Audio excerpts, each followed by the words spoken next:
كل حاجة هنا في اسبانيا ماشية بنظام، ومش الحكومة هي اللي ماشياها، لا ده الشعب نفسه هو اللي منظم.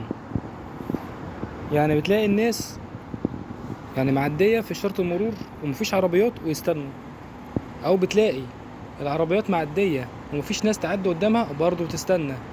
ليه؟ لان في نظام. اي دولة في العالم عايزة تكبر وعايزة تبقى ليها شأن، لازم الشعب نفسه هو اللي يكون منظم. مهما كان الحكومة مش تقدر تسيطر على كل المكان ولا كل شبر في البلد، لكن الشعب نفسه لما يبقى عنده في دماغه فكرة النظام وفكرة انه لازم يكون ملتزم ولازم يكون بيحافظ على ارضه ويحافظ على بلده، كل حاجة بتبقى نظيفة.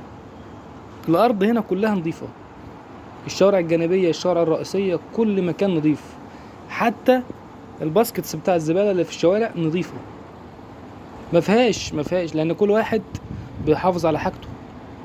كل واحد حتى الزبالة اللي معاه بيقسمها، الورق في الورق في مكان الورق، والبلاستيك في مكان البلاستيك، والحاجات اللي هي فيها عيش او فيها حاجات مأكولات في اماكنها. بأمانة لو حافظنا على بلدنا هتبقى احسن بلد في الدنيا. هنا الاسعار فلكية يا جدعان، اسعار الحاجات فلكية. يعني انت عشان تاكل وجبة عادية اللي بتاكلها في مصر مثلا ب50 جنيه، هنا بتاكلها ب1000 جنيه، بما يعادل 1000 جنيه يعني باليورو. والناس كلها شغالة، كبير صغير ستات رجالة كله شغال لحد 80 سنة، والناس كلها شغالة.